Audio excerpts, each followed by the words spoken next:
Welcome to Crisis to Crisis to Action. As I said, my name is Eileen Boris. I'm at the University of California, Santa Barbara. I am a privileged worker.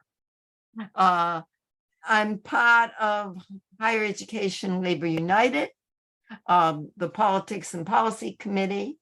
And for those of you, many of you know, that HELU is a coalition that's bringing together more than 500,000 higher education workers to build a wall-to-wall, coast-to-coast higher ed labor movement, fighting to really make better, to rebuild higher education as a public good in the public interest.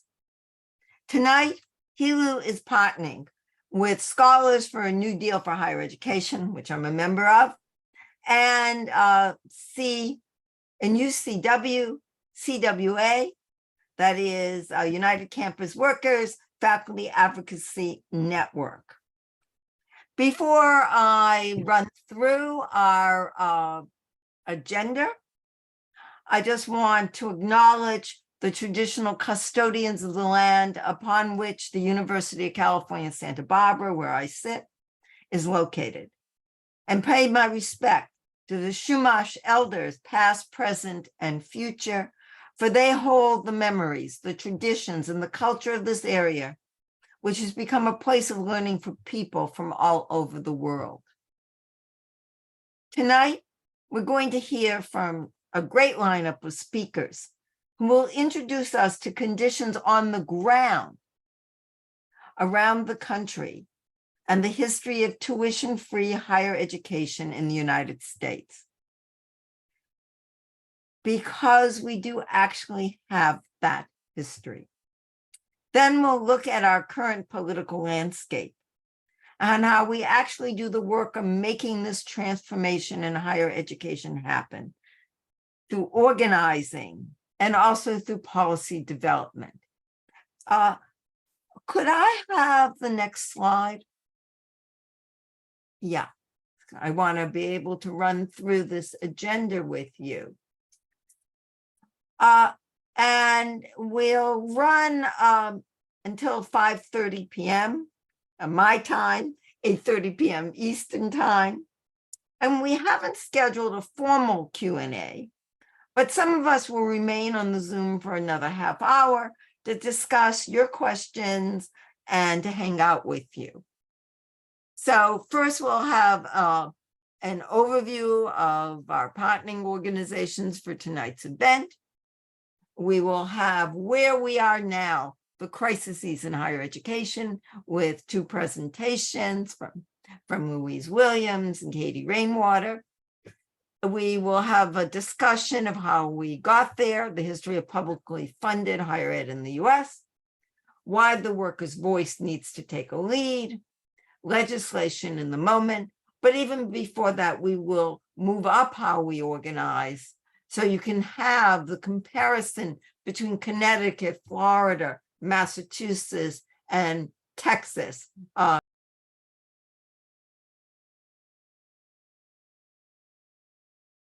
And we'll end with where do we go from here? Okay, can we have,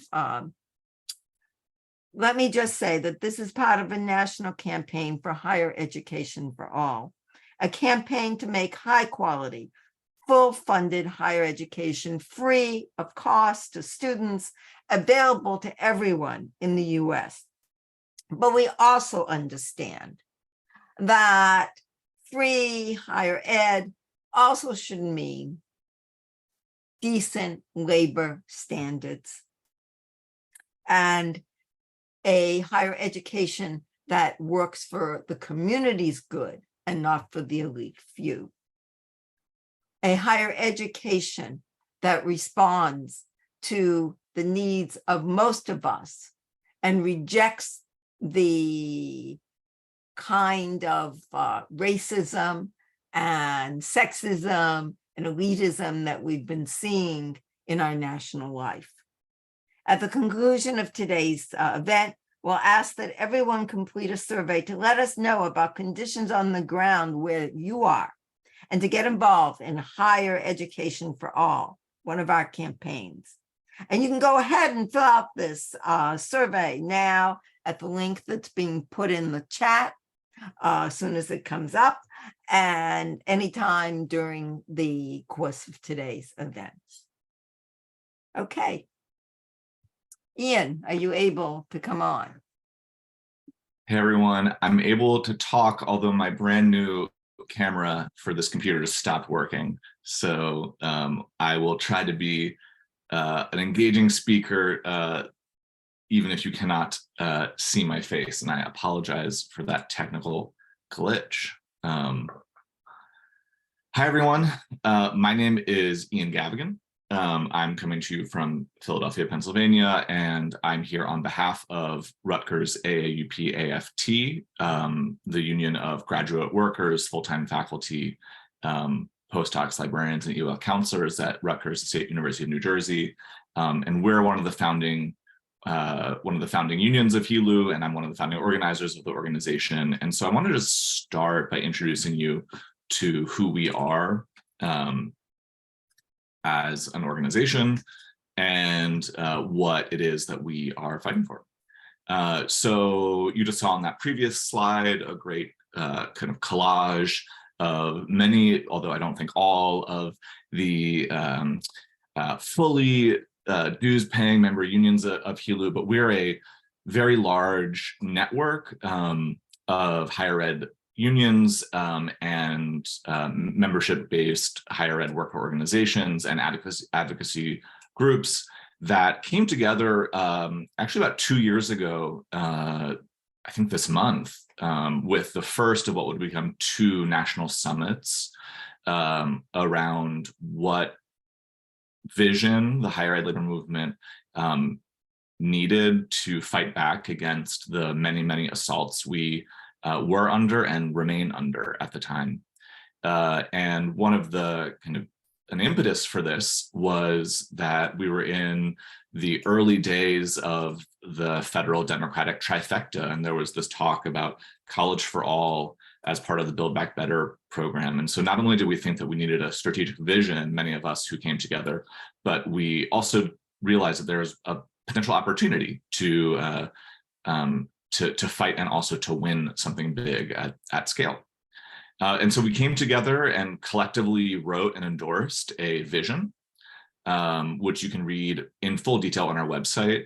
But I'll give you, here's the kind of big picture pieces of it. And so the vision of HELU is to build a wall-to-wall, coast-to-coast movement for workers across the entire higher ed sector, from community colleges to research universities and everything in between. One that works for and is led by workers, students, and the communities that a truly public higher education system should serve. One that redresses oppression and pursues equity in terms of race, gender, class, sexuality, nationality, indigeneity, age, disability, immigration status, and that cuts across the lines of students and higher ed workers across all job categories. All of these categories being ones that overlap in many ways in our movement. We also envision a movement that honors the right of all workers to organize a union and to collectively bargain. And one that wins, as Eileen said earlier, a kind of transformation of our sector, the sector being higher ed, such that it's funded as a social good and a universal right. That's how we would know that we won. And we also see this fight as linked to securing a democratic future and seeing that higher ed institutions are vehicles for fighting back against inequalities and injustices. And united by a prioritization of people and the common good over profit and prestige. So through almost entirely volunteer labor, although big shout out to our staff, current and past, who have helped us get where we are. We've done a fair amount over the past 2 years. We've had 2 national summits with over 1,000 participants. We've developed an online an organizing presence. We've mapped the national higher education labor movement and collective bargaining campaigns. We work to build a legislative push around Build Back Better to go even beyond the Bernie Sanders, Pramila Jayapal legislation. We have formed a national coordinated organizing committee that works to unite campaigns across campuses. We've held a summer series, which some of you might have actually been at very recently, on contingency. And we've done many, many more things, not just on our own, but oftentimes in the larger community of folks working in this space, Scholars for New Deal for Higher Education, Debt Collective, EWOC, the Emergency Workplace Organizing Committee, Progressive Democrats America, and others. And we're really excited to have both Scholars for New Deal and the Faculty Advocacy Network endorsing tonight's event. I'll also say we kind of launched this campaign, Higher Ed for All, in the spring, in April, in Portland, actually. We had an in-person hybrid launch for our Higher Ed for All campaign, which attracted tons of folks, both from the Portland community around the country. And so much of what we're going to do tonight is actually building on what happened then, but kind of coming out of the SCOTUS decisions around affirmative action and debt that I think are moving a lot of people to say, okay, how do we take action? So next, I'm going to talk a little bit about where we think we are now as a sector and as a movement. So it's pretty clear that we're in a moment of multiple intersecting crises, not just for higher education, but political crises, democratic crises. And Hilo believes that we as workers need to take a leading role in rebuilding the higher ed system with and alongside students, alumni, families, debtors, and communities who are impacted by and part of these systems. And so we know that for students, the crisis that they experience is one of skyrocketing tuition and fees, costs of housing, basic supplies. We've seen those go up dramatically as students have dealt with the kind of defunding of public higher education. We see, as state funding goes down, tuition goes up. We also know that the way that students deal with that is to take on debt. I know many people in this room have experience with that. The debt load in this country is well over $1 trillion at this point. And we've, as we have seen state funds and federal funds contract, we have put the cost onto individuals. And so we're taking a kind of social cost and forcing people to take out individual debt to cover it. And so, right now we're in a moment of a student loan debt pauses, but payments are about to resume, and student loan cancellation, cancellation, excuse me, has been at least temporarily defeated by the Supreme Court. And so, this is an area, this is a really important terrain of struggle and a key crisis that structures how workers and students and debtors and everyone really experiences the higher ed system at this moment. I think another important thing about the debt story is that it's evidence, specifically the kind of politics around right now, are evidence that we actually can respond productively to the crisis. 10 years ago, student loan debt cancellation seemed like a wild idea, and now it's at the center of the national conversation. Workers experience numerous crises in our sector. Perhaps the most clear and obvious one is the crisis of contingency. So if you look at this chart, in 1976, the adjunct and contingent faculty made up only 25% of those faculty teaching in U.S. higher education. We've now seen those numbers essentially flip, where 60, 70, 75% plus percent of teaching is adjunctified or contingent. We've seen a broad-based deterioration of working conditions, not just for those people who are contingent faculty, but for workers across the spectrum of higher ed workers. Contingency as a condition, as our summer series has emphasized, not just of faculty, but of the gigafied workforce more generally. We've also seen waves upon waves of austerity budgets, regardless of the actual financial position of specific institutions or of the capacity of states and the federal government to actually pay their fair share. And so obviously that hasn't just led to the ballooning of debt, it's also led to attacks on workers.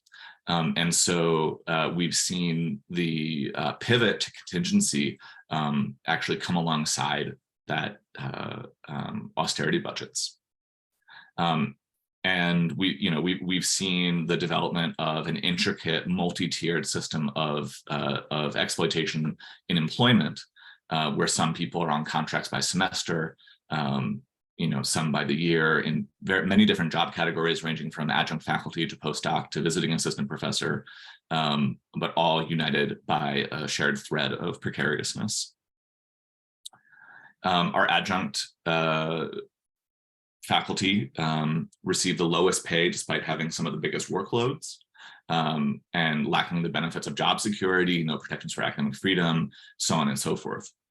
The crisis may seem limited to some workers, but even tenured professors face this crisis as we are seeing majors canceled, departments eliminated, and entire institutions closed.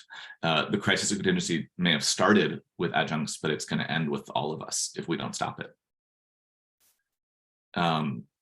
We're also seeing fights to new, well, they're not strictly speaking new, but in this moment, I would say that we're in the middle of two really big assaults coming from both bosses and politicians. Many times they're one and the same, of course. One is an assault on academic freedom, tenure, diversity, equity, and inclusion initiatives coming out of so-called red states like Florida, Texas, and elsewhere, where attacks on academic and intellectual freedom, on DEI programs, on specific curricula like Black history and queer studies and more. We see a racist agenda that is a fundamental assault on the very idea of a kind of a democratic vision of public higher education. And it is very much on the move, although not unstoppable, as many of our friends and comrades in these so-called red states are going to talk about later in this program. So that's the assault coming out of the so-called red states, but there's also an assault coming out of so-called blue states. We have a new wave of defunding and austerity that is crashing down upon many higher ed workers and students and communities that depend on public colleges and universities. So we've seen an assault on the democratic, broad-based vision of higher ed from the other side of the aisle. Budgets, of course, reflect power, and in states like Connecticut, we're seeing Democratic trifectas impose new waves of austerity.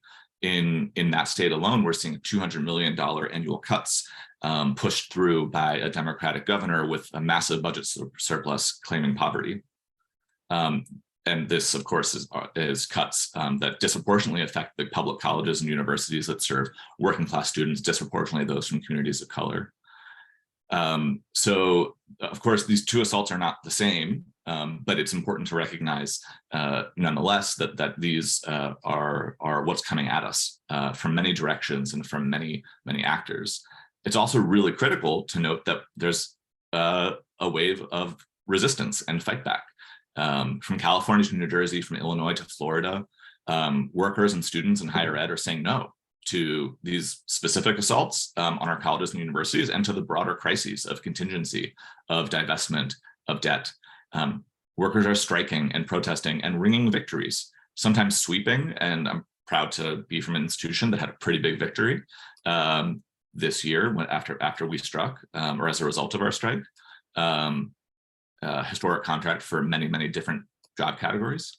And sometimes victories look like slowing down or limiting the right-wing assault in the so-called red states. I think the point is that these local fights show that we don't have to choose between either, on the one hand, Ron DeSantis's racism or Ned Lamont's neoliberalism. There is a path forward, and it's workers, students, debtors, and communities that are forging it. So I think the point is that we need to organize for change. And so we're moving now to hear from people who are doing this fighting, and who are going to speak about the conditions in specific parts of our country, and who are going to talk about what they and their unions are doing to fight back. And so I'm just going to introduce both of our next speakers. Louise Williams is president of CSU AAUP. That's the Connecticut State University American Associations of University Professors Union. Louise is also a professor of history at Central Connecticut State University. And I'm really excited for us to be able to hear from you, Louise. So go ahead. Hi. So I'm here to talk about what's been going on in Connecticut, a blue state. And we, CSU AAP represents about 3,000 faculty members, librarians, counselors, coaches, both full-time and part-time at 4 state universities, but we're also part of a system that includes 17 community colleges. And of course, as a state university, we get funding from the state. At this point, it's only about 30 to 40% of operating expenses, but it's still really important. I won't go into the details about how state support has been declining for the past 2 decades. The colleges and universities have been in deficit for about, 2 decades. Administrations have been trying to save money in a lot of the ways that Ian just mentioned, not replacing full-time faculty. What they're doing now also is not replacing part-time faculty, not giving part-time faculty jobs. So really the number of faculty are shrinking, making class sizes larger, eliminating programs. And they also did a major effort at centralization and consolidation by combining the 17 community colleges into one college, combining back office functions, which has been like a disaster. And at the same time, tuition's been going up. So, we're in the same boat as everyone else, but I want to talk about what happened this past year, because this year, starting in like November, December, everybody in Connecticut was really optimistic that all of this was going to change. In January, our legislature started debating a biennial budget for fiscal year 23-24 and 24-25. And there was no reason to think that higher ed wasn't going to get a whole lot of extra money. We had a whole lot of things in our favor. We're one of the trifecta states, Democratic House, Senate, and governor. We are rolling in money. For 5 consecutive years, we've had budget surpluses. In January, our surplus was anywhere between $1 and $3 billion.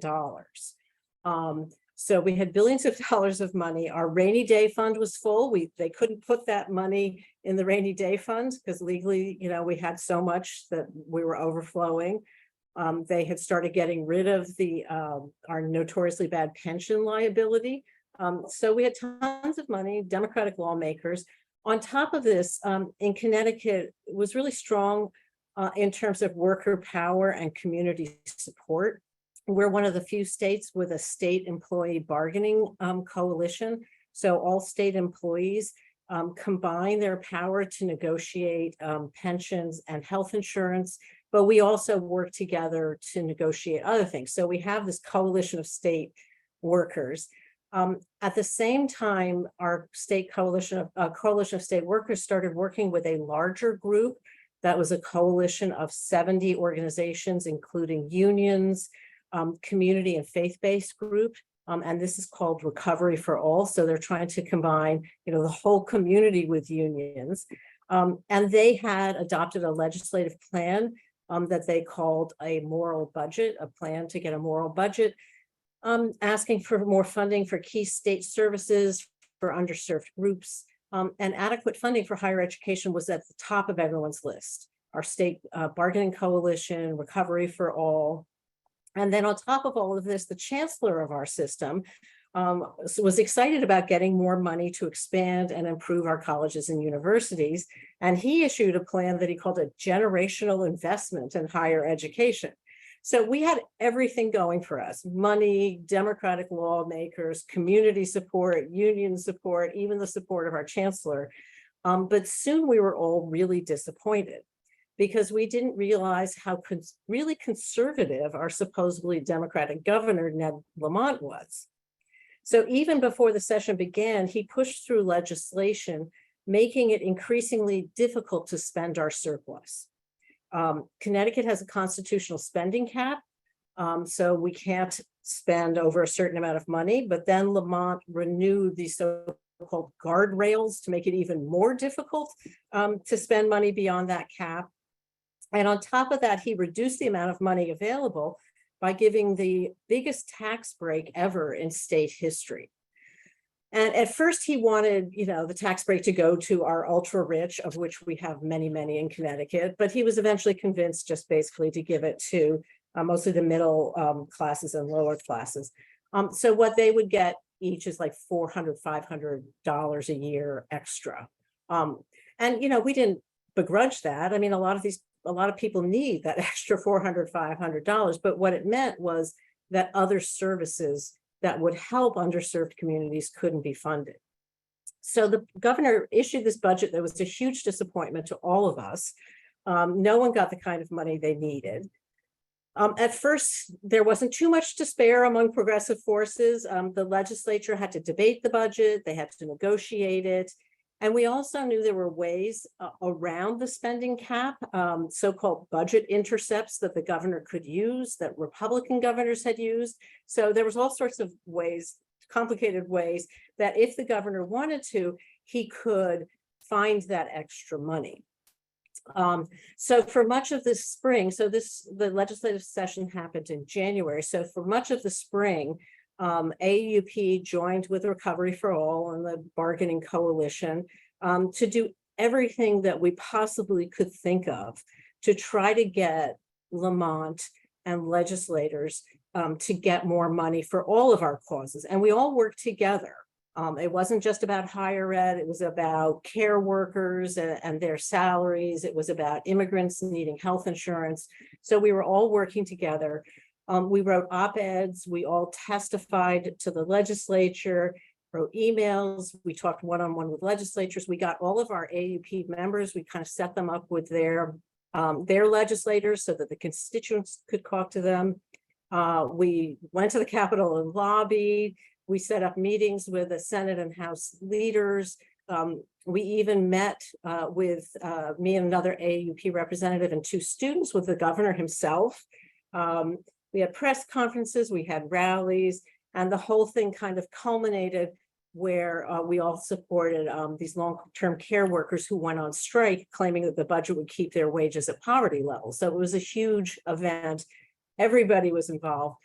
But despite everything we tried, Governor Lamont refused to consider what he called gimmicks, ways around the spending cap. And our legislators, even though they're mostly Democrats, refused to force him to spend more money.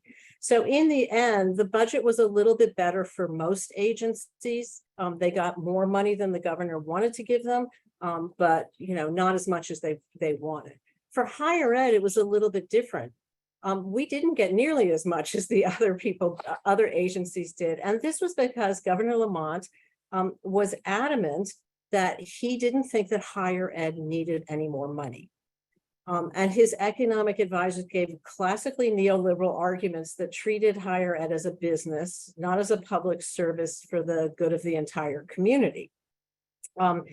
They pointed out that our enrollments had declined, and they basically said, this means that your consumer demand has gone down. We had to be responsible to the market in which we were operating. So when demand goes down, as because our students are consumers, then we have to shrink our supply. So they said that you're going to have to cut costs, you're going to have to cut faculty, you've got too many faculty and staff. You're basically going to have to right size the system. And if we keep giving state money to higher ed, you're not going to be forced to right size and meet the market demand. And so this is unsustainable. They can't keep giving us more money.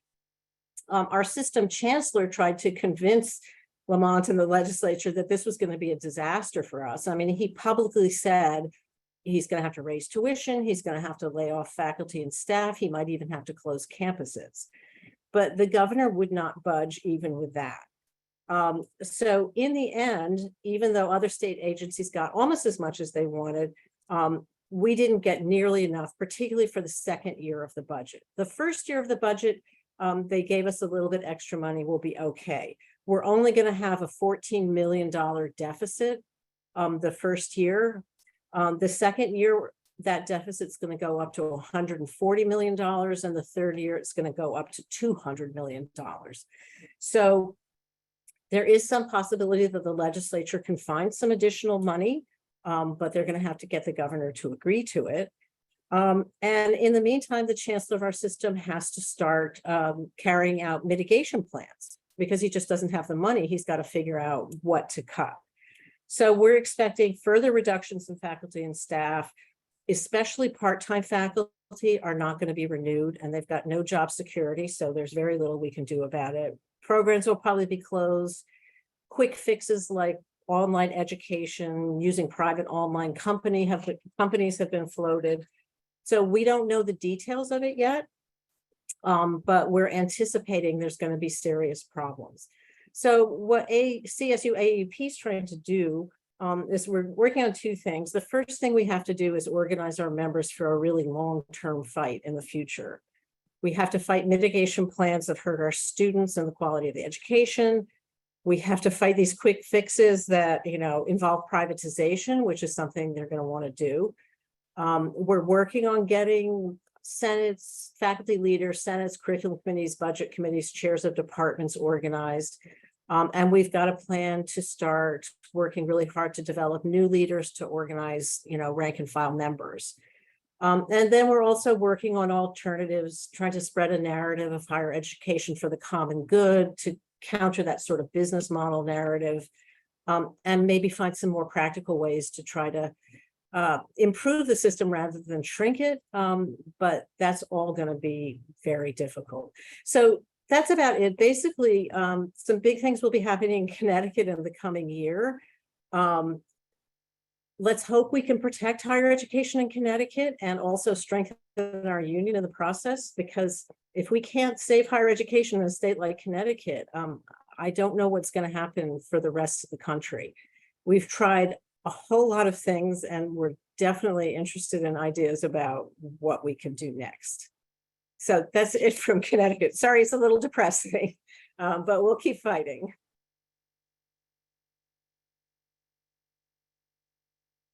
Thank you, Louise. So important to hear not just about the crisis, but also about how you're fighting back.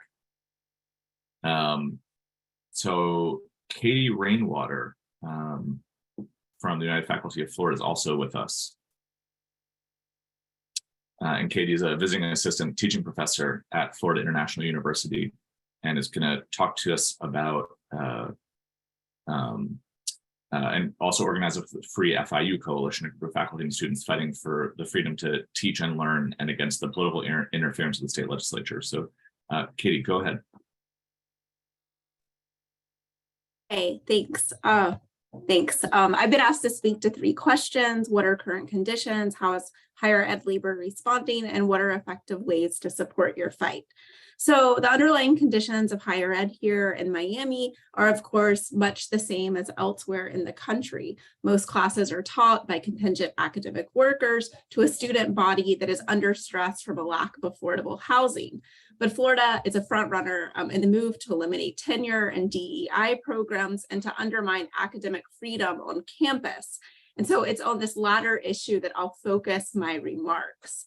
I'm sure you're all familiar with the now enjoined Stop Woke Act, which placed restrictions on faculty instruction about race.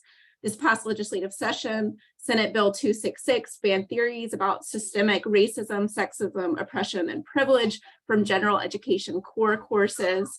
Most of the media attention has covered curriculum bans, but I think it's equally important to consider what ideas are being introduced into the curriculum from above.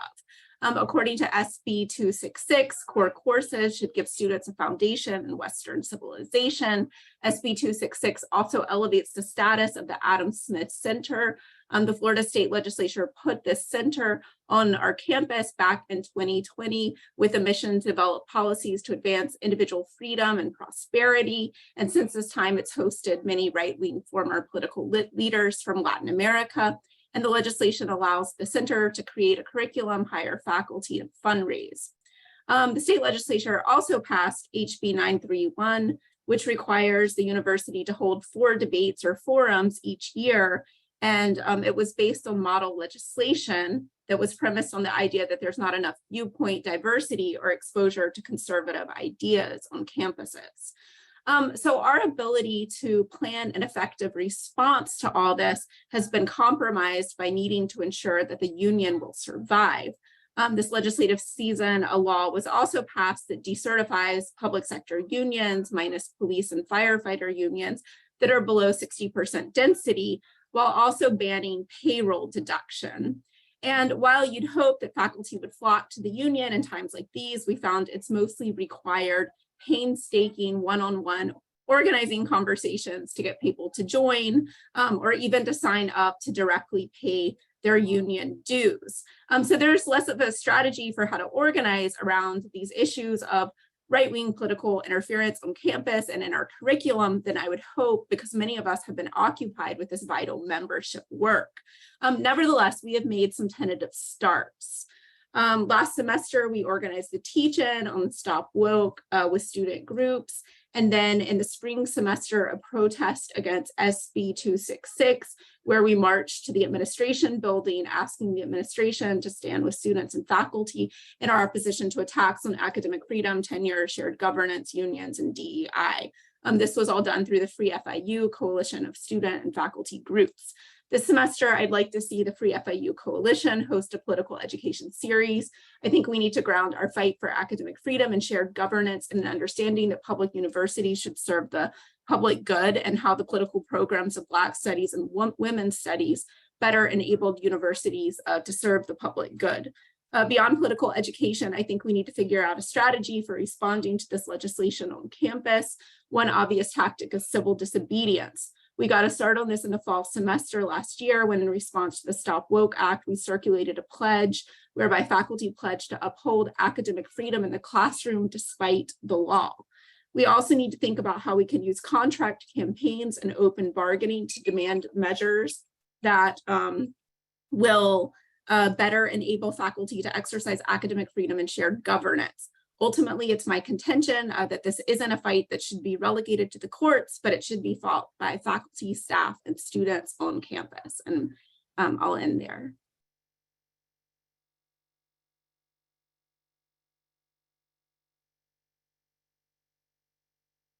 Thank you so much, Katie. Eileen, do you want to take over emceeing from here?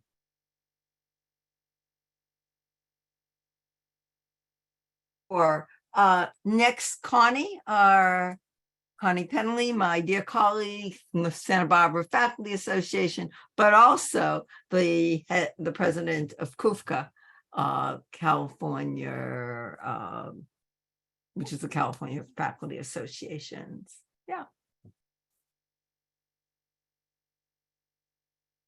Connie. Hi, you all. So glad to be here speaking to you. Again, Constance Penley, UC Santa Barbara, faculty member in Film and Media Studies and president of the Council of University of California Faculty Associations. What I want to talk very briefly about this is kind of the big overview of how we got here. And I'm going to do it very briefly because the preciseness of the reports that we're getting are very much what we have to address today. But HELU, in looking to organize and campaign for public funding of quality higher education for all, HELU needed to know the history of successful publicly funded higher education in the US and what forces have aimed to dismantle it. Now, just two big points here in how this happened. The 60s saw significant leftist power being built on campuses. Roger Freeman, an advisor to Nixon and Reagan, warned, "We are in danger of producing an educated proletariat." Okay, so that fear prompted a restructuring of higher education across the US, away from public funding, including free tuition, and toward higher education as a private and privately funded investment.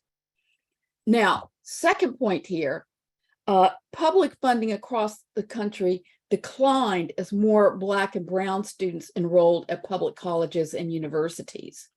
Okay, now built into the system were beliefs about who was a deserving member of the public. And this can clearly be seen in this slide here, where at the University of California and across the country, the decline of public funding for higher education aligned with increasing diversity on campuses.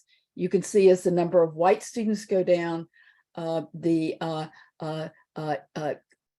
cuts in tuition keep increasing.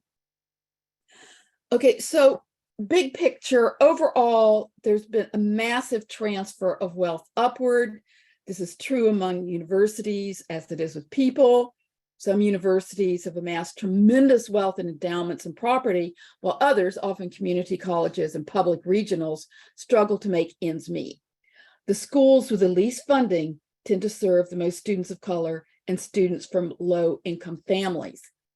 Now, in trying to understand the history of publicly funded higher education in the US and where it's gone, let's take two highly successful examples of the way tuition-free, quality, publicly funded higher ed resulted in institutions that became the cultural, social, and economic engines of their states and the nation. Okay, so 1847, CUNY, City University of New York, founded as Free Academy of New York to educate the children of the whole people. 1868, the charter that created and organized the University of California said admission and tuition shall be free. And in 1960, the California Higher Education Master Plan affirms all state colleges and UC shall be tuition free to all residents of the state.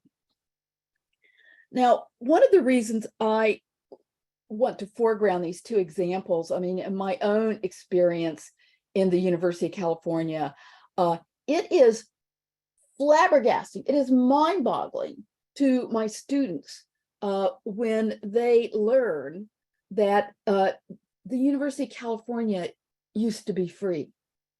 And this idea that, that used to be the common sense idea of universal publicly funded higher education is just like no longer a concept and has to be rethought together, all of us.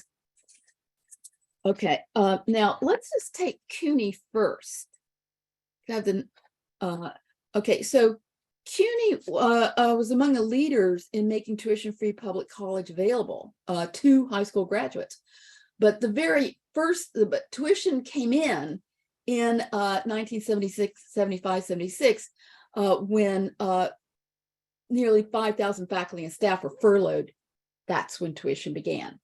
Now, so many challenges have happened in New York. The recession of 1991, post 9/11, the Great Recession of 2008, 2009, and there has been no recovery as New York has become the most economically unequal state in the country, with a lowering corporate tax rates and the largest collection of billionaires in the nation. Now, next slide, please. Okay, and this is just an example of the CUNY operating budget, and you can see this extraordinary increase in how much tuition support has had to take the place of the funding that's been cut from both the state and the city of New York. Okay, fighting back, because that's what we're talking about here today too. So the New Deal for CUNY has been quite successful in working toward these 4 goals in partnership in the CUNY Rising Alliance. Okay, we all know these very well: stronger full-time faculty staff to student ratios, professionalized compensation for adjunct faculty who teach the majority of classes, improve the physical infrastructure on the campuses, and restore tuition-free policy for New York State undergraduate students. Now, in the next slide, please. Okay, so tuition free higher ed in California, as we have seen, was the case since 1868 and then reaffirmed in 1960. Okay, so what ended tuition free in California? Now, here is very much a shorthand here. I'm not even going to go into all of the predations of Ronald Reagan and Arnold Schwarzenegger, astonishingly hostile Democratic governors. We all think of Reagan and Schwarzenegger as the bad guys here, but believe me, Brown and Newsom can be equally clueless about the need for publicly funded higher education in California. And our own higher education leaders, UC regents, are all now subscribing of all except and furthering the notion that higher education should be a private commodity, not a public good, resulting, as we all know, in the crisis of debt-funded higher education. Now, fighting back. Next slide, please. Just as with the CUNY New Deal for the New Deal for CUNY, so too we are reclaiming and reimagining the master plan for California higher education. We have active organizing going on at the state level on how to return California institutions to be tuition free and for state funding to return to at least the levels of 2000. I want to say that here I have emphasized CUNY and California public higher education, but HELU members from other states that are quite prominent in promoting tuition-free efforts. We can see those in Oregon, Massachusetts, and New Mexico. So I'm hoping to hear all that. So I think that one of the main things that I want to get across in this high level overview here, and this will be the last thing that I'll say, is just so much of our project, yes, it's on the ground, it's in these great details, it's organizing, but we have this epistemological shift that we need to address, and that is how to make the idea of universal, publicly funded, quality, accessible higher education as the common sense of how we're going to conduct higher education for all in the US. Thanks, y'all. Thank you. Do we have our next slide?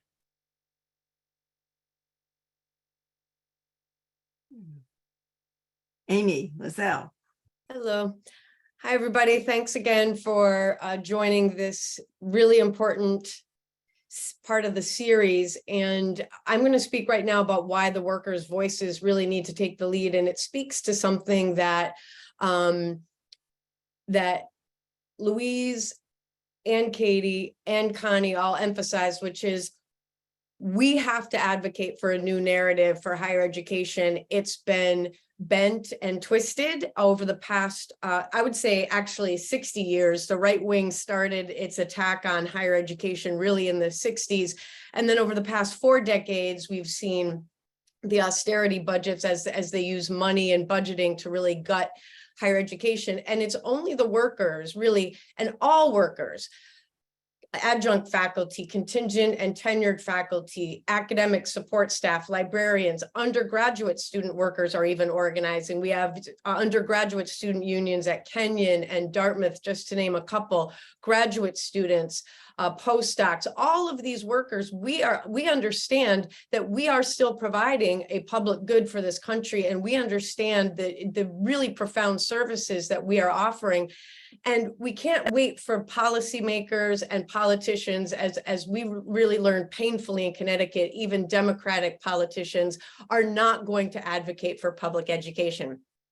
They're not going to advocate for higher education. They're not going to advocate for the educational mission and the priority of making sure that staff-student ratios are reasonable, that instructors have job security, that tenure be offered to provide people with research and teaching protections, and that we stop using tuition and debt to fund something that really benefits the entire country. And workers also are able to make connections now increasingly across their unions, their chapters, their professional associations, their conferences to say, oh, we've been fighting in silos. We've been fighting in these little isolated fights. They started over line items, right? You know, oh, well, they're taking this line item away, or they're closing or converging these services on campus. And then it blows up into statewide fights. And now workers are really connecting across territories. Puerto Rico is a big part of this. We're seeing massive cuts to the university systems in Puerto Rico and Guam. So it's not just the states, it's also in the territories that are suffering from decades of imperial exploitation anyways. So we really, as workers, are going to be the ones that have to take that lead. We understand the realities. We understand that free college can be manipulated as a concept. We saw that in Connecticut. Ned Lamont is a big advocate of free community college. What he means is cut the overall higher education budget so the whole system is shrunk, and then provide special allocations just to cover the tuition gap for certain students at community college. So free college is even being co-opted by the neoliberals. So what we've seen is in Connecticut is we have to advocate for quality, funded, fully accessible, tuition-free education for all students with job security and small classes and as a public good, and not allow free college to be taken even by the right wing and neoliberal politicians who are twisting it.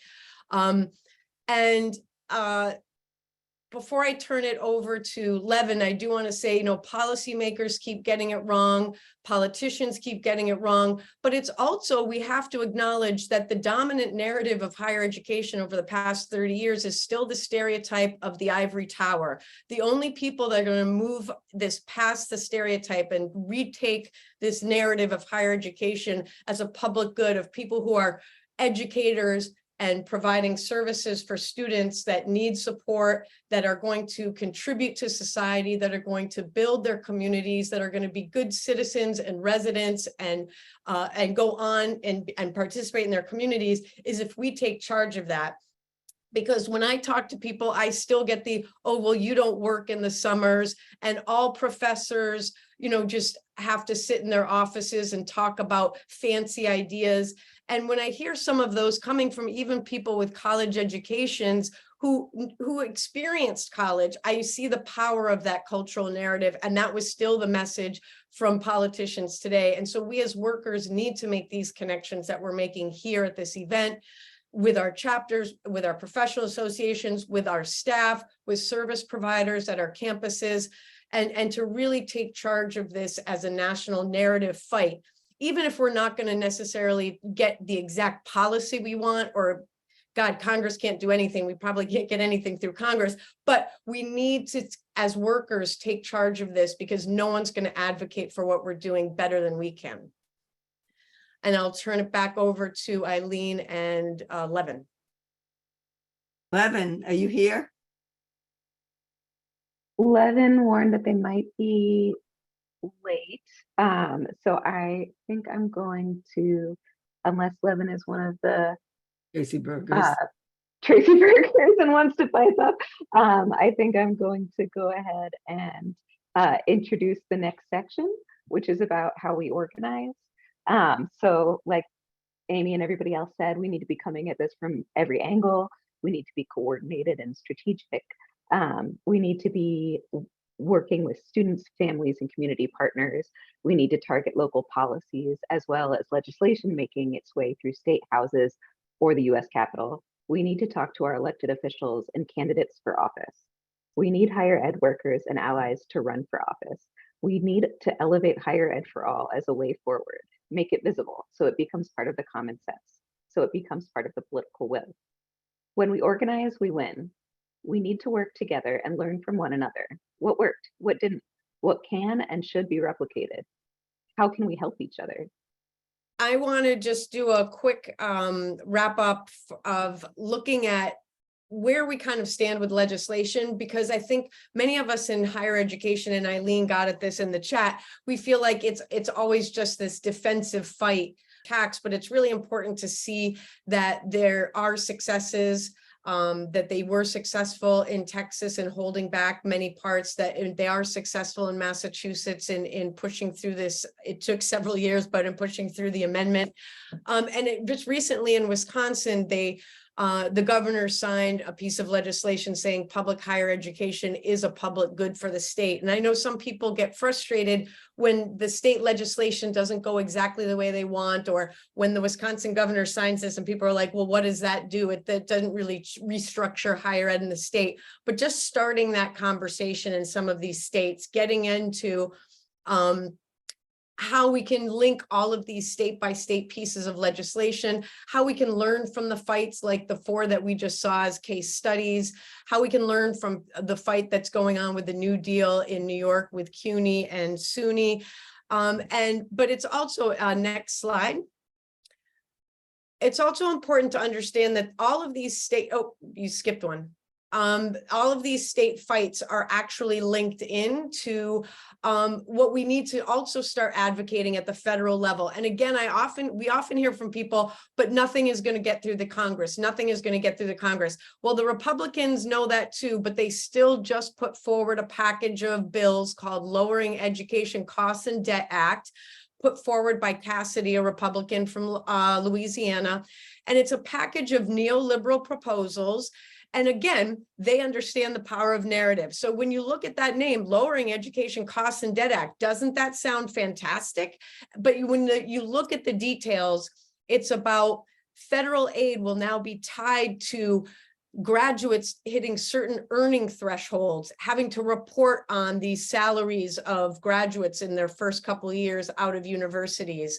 That loans will be transparent and there will be certain reductions in interest, but it will be about improving costs and choice in the marketplace, not about actually restructuring the funding of higher education and reducing tuition and debt as a form of funding it. And up against this, Bernie Sanders of Vermont and Pramila Jayapal of Washington have reintroduced the College for All Act. It was introduced in 2017 and again in 2021 with expanded provisions that included the same provisions that are in the 2023 College for All Act, which has also been heavily backed by Ed Markey from Massachusetts.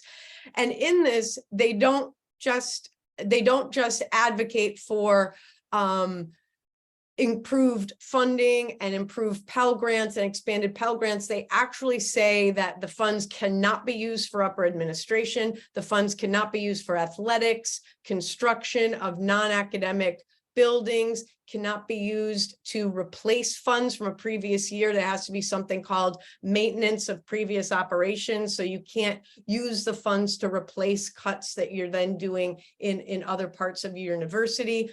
And they tie increasing funds to an expansion of faculty to more tenure track, eventually getting towards 75% tenure track with hiring from your current adjunct pool. So that hiring have to come from your current contingent faculty.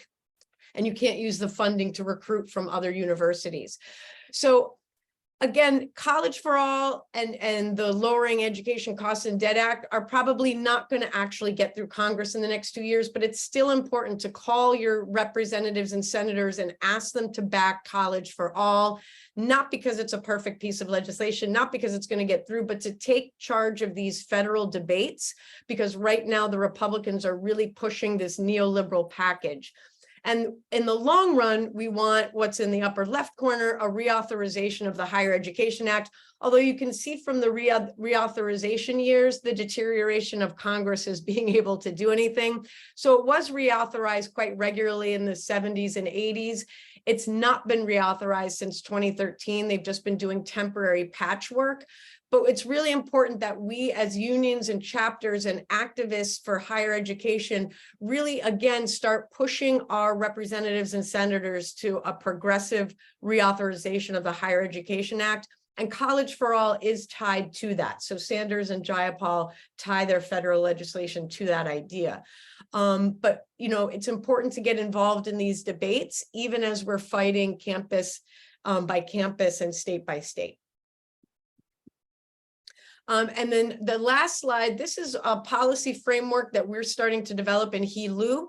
And it's something that we want to see people promote as a policy framework at the campus, state, and federal level, that these are some key areas that fund higher education as the public good that it is, make quality higher education accessible and attainable, not just free college, which is so easily co-opted by our opponents, formalize and protect academic freedom, which is tied to job security and attacking anti-woke legislation. And then lastly, promoting and expanding shared governance. We didn't get too much into this today, but this is also a critical point of the policy we want to develop, that shared governance has been eroded by not just by adjunctification, but by the massive numbers of upper administration positions that are created, and by these ideas of president cabinets, where presidents get together with their vice presidents or their C-level administrators and make decisions without bringing them in front of shared governance anymore. So we are developing these policy frameworks, and we are really wanting to move forward with this as part of this series, this Higher Ed for All Crisis to Action. Thanks. Thank you. Ian is going to make some other comments. And so please bear with us for an extra 5 minutes. Okay, Ian. Thank you. I'll try to be really fast. If you felt energized by hearing about not just what's wrong, but how people are fighting back tonight, I hope that you will bring your union or organization, or if you don't have either of those to bring with you, bring yourself to building this Higher Ed for All campaign. We believe that it's going to take a multi-year fight to change the structure of U.S. higher education, to claim it for working people and for communities, and to make it into the public good. We know it's a great slogan, but a hard battle, a hard war to win. And we think that there's like 3 really important steps that we want to take together, and that we see as this campaign taking on. So the first one is doing education of our communities, popular education, political education, to change, to shape and remake how we think about what's possible, and to start bringing these ideas into the common sense of our workplaces, of our unions, of our communities. And so we want to put on this kind of workshop adapted to your needs where you are. The second thing we want to do is coalition building. As we've seen from the really incredible stories at the front lines of both fighting back against the reactionary pushes in Florida and Texas, and at the front lines of the progressive pushes in places like New York and Massachusetts, we need coalitions. That's what the Higher Ed campaign is all about. Higher Ed for All campaign is all about. That's what HELU is all about. And so we want you to bring your union and or organization to this fight, build the coalition with us. And then the third piece is, obviously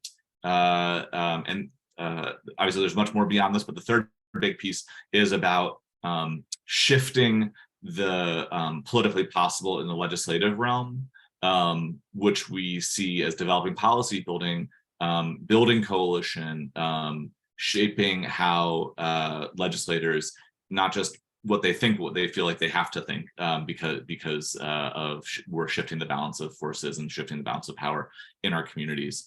And so really seeing that legislative fight as tied to the organizing imperative, that we have to organize, we have to take action, and that's how we're ultimately going to force the change that we need. So get involved. I think Eileen's going to also ask you to get involved. And so that's all from me. Thank you so much for your patience. And back to you, Eileen. Yeah, okay. Can we have our last slide? Yeah, because what are the next steps? What is to be done? That's the classic question. The time has come for a national movement of wall to wall, coast to coast, to connect faculty, staff, and students to leverage our collective political and economic power. And we want to demand fully funded, tuition-free, democratically governed, high-quality public higher education for all. And there's so much now happening all over in higher ed. So first, we need to know what's happening on the ground. We all need to know what's happening in your local, in your union locals, in your local areas, in your states, in your cities, in your schools and colleges. So please take this survey, which I've been putting the link in throughout our time together. Also, we want to invite you to get active with HELU. Could we have the next bullet point? We have our Politics and Policy Committee. There's National Coordinated Organizing. There's an outreach. There's a media and communications. But we're also open to other committees and activities taking place, because these committees came from those who have been building HELU. And while we're mostly a organization of organizations, like a New Labor Federation on the old CIO model, we do have individual memberships as well. So please share our campaign, join our mailing list, talk loudly about the change that you want in higher education. And it's time to put our intellects and the rest of our bodies on the line. Thank you.